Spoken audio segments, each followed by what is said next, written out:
Hello everyone, the Anime Dao here with another video.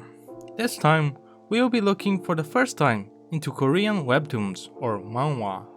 The adaptation of works like Tower of God a few years ago now have not been followed up by more Korean works being animated yet. But I'm confident more will come, and I have 5 series in mind that I think could be interesting to see animated. But before we start, consider subscribing to help the channel grow. Thank you.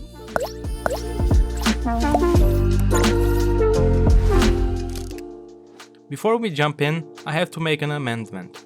I recorded this video before the anime announcement of Solo Leveling a few weeks ago now. I did expect it to happen eventually, but I wanted to put this video out before it. But as you can see, that did not happen. Anyway, the anime for Solo Leveling will be coming out in 2023. And it will be animated by A1 Pictures. But I was unimpressed by the quality of the staff for such a popular series. But regardless, I will look forward to it. Hopefully the other titles in this list receive animation series just like Solo Leveling soon enough. Fingers crossed. Solo Leveling is one of the most popular webcomics in recent times. One has yet to find anything that matches its popularity not just in Korea, but around the globe as well. In Japan, for instance, it has single-handedly been one of the big drivers in the growth of Piccoma into the status of the biggest online application for readers of comics. It's above the likes of Jump Plus and Line Manga, both big platforms as well. It has reached over 130 million likes in Piccoma, and in May 2020, Piccoma's CEO said it received over 820,000 views per day. Solo Leveling and other popular webcomics, despite representing a smaller but growing percentage of works in Piccoma, are still the most popular titles. What follows from that is that manhwa or webtoon, even in their small percentage, have come to comprise over 50% of the digital comics market in Japan. Why is Solo Leveling so popular though? One reason is obviously the art. That is really good, and the flow of the paneling, which makes it a rather light and easy read, which is obviously quite useful, since most of the readers in Korea, and increasingly in Japan, read these stories in small packets, and being easy to jump in and out of is a great asset. Solo Leveling's story structure is relatively simple. It uses a modern setting, but it features monsters that threaten humanity and human hunters fight against said monsters. It taps into a more recent trend, which is the main character being a weakling to begin with, but who goes on to become absurdly overpowered, and quickly. Which obviously holds a lot of appeal, like I explored in my Xuanhuan essay in the Anime Dao blog, but also in the video. This alone does not make Solo Leveling popular, of course.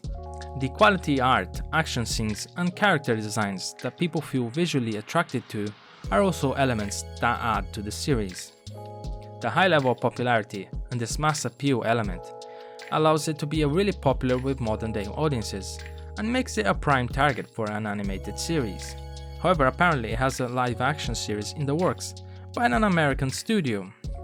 Alongside these, there are a few games upcoming, mobile games. In a well-produced anime, this series has a lot of potential to be super popular, but let's just wait and see. Next we have the legendary Moonlight Sculptor. Technically, it's not a manhwa. The legendary Moonlight Sculptor is actually a novel that started to be released back in the late 2000s. The novel is centered around Lee Hyun, a man who has the burden of the debt of his family on his back. In order to help with the debt, he sells his legendary character from one of the most popular MMORPGs, and it goes for a huge amount of money. However, things do not go as planned exactly, but he does stumble onto a newly released VR MMORPG called Royal Road. With his knowledge of games and a sense that money could be made in Royal Road, he starts to play it. Comparisons to Soul always pop up whenever VR MMORPGs is even remotely part of the story. In this case, it is central to the plot in contrast to Sword Art Online, where the game Sword Art Online actually plays quite a small part actually. Instead of the trapped in the game setup, what we have here is a character that is desperate for money, and playing games becomes basically his job over time. The story involves his growth within the game, but also the drama he faces in the real world, which involves over time many people he meets within the game. The legendary Moonlight Sculptor might seem like an odd pick for an anime, but it was one of the biggest web novels in Korea before web novels really had taken off in Korea. Its print version also sold significantly well, and it recently was adapted into a RPG mobile game. The novel only recently ended with 53 volumes in total in 2019, and it did sustain a high level of popularity through this rather long run. One of the key aspects that this series does well is capture the growth of its characters through time. Lee is a high school dropout that had to mature early in order to prevent his remaining family that is made up of his elderly grandmother and his little sister from breaking down. His desperation to provide for his family to the detriment of himself shows his overall selflessness, but also his overwhelming drive to succeed in Royal Road.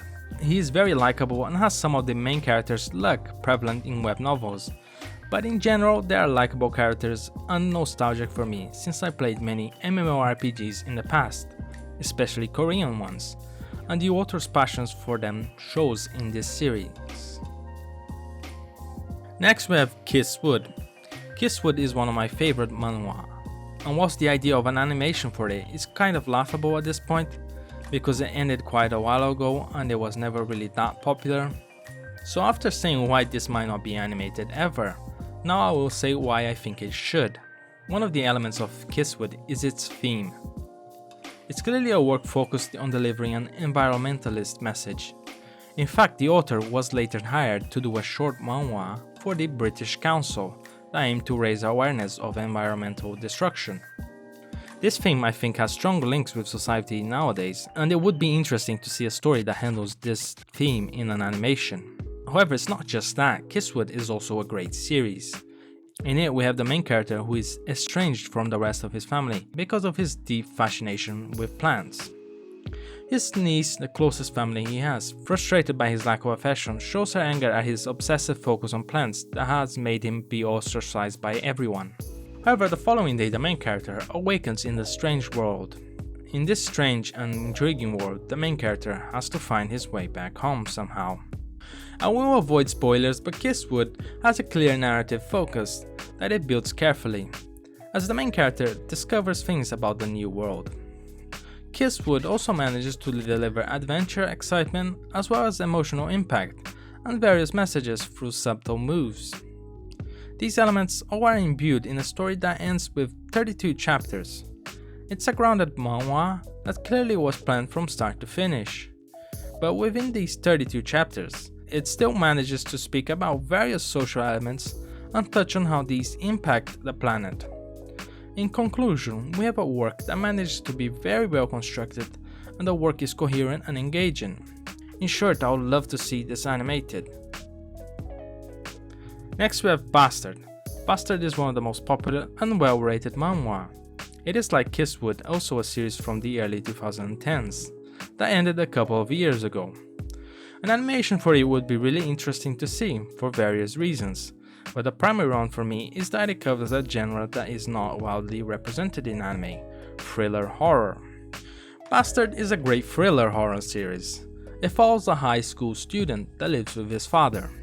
His mother is nowhere to be seen, but what is soon revealed is that his father kills a woman. However, this is not the first or the second time this has happened. His father is revealed to be a pathological killer with a particular tendency to target women. Living with his father, Jin is scared but has to cope with his father's killing ways, and it seems he has been abused by his father previously, as he has many injuries that naturally make him frail and unable to oppose his father in strength. The Master of Bastard is the thriller aspect, that originates from the clear proximity of the main character and the main antagonist. There is always a sense of danger and weakness surrounding the story, and the series explores this aspect really well, leaving readers on the edge of their seat for the entire run of the series. The series runs for 94 chapters, and one of my quibbles is that it could have been a bit shorter, and in an anime it could be a bit more condensed. Overall, Bastard plays really well on the thriller aspect, and it'd be great to see it animated, even though I think a Korean drama adaptation would also be great. Maybe even better than anime, going by the level of Korean drama shows. Either or is fine really. Next we have Yongbi and Gosu, its sequel. Yongbi is different from the other titles in this list, and by that I do not just mean in regards to story, but because it's not a webcomic per se. It was a comic that was published primarily physically, so it's a printed manhwa first and foremost, even if you can still call webcomics from Korea manhwa. This has some relevance because it means Yongbi is an older work, from a period before the smartphone webcomic breeding boom. Works before this boom tended to be drawn more like Japanese manga. Yongbi does draw a lot from Japanese manga in that it's monochrome and also paneled in the way that resembles Japanese works.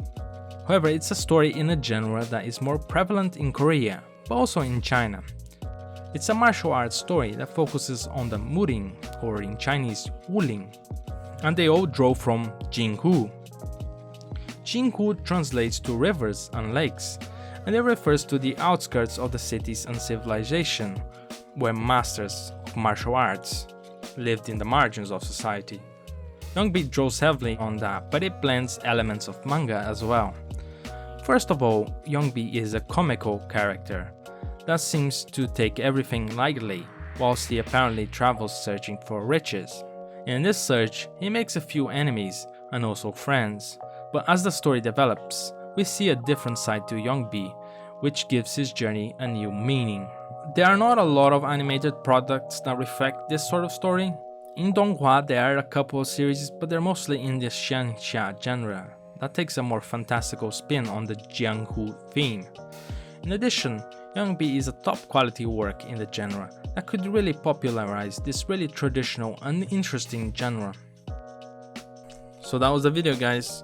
So what is your favorite manhwa and which one do you want to see animated? Leave them down below in the comments.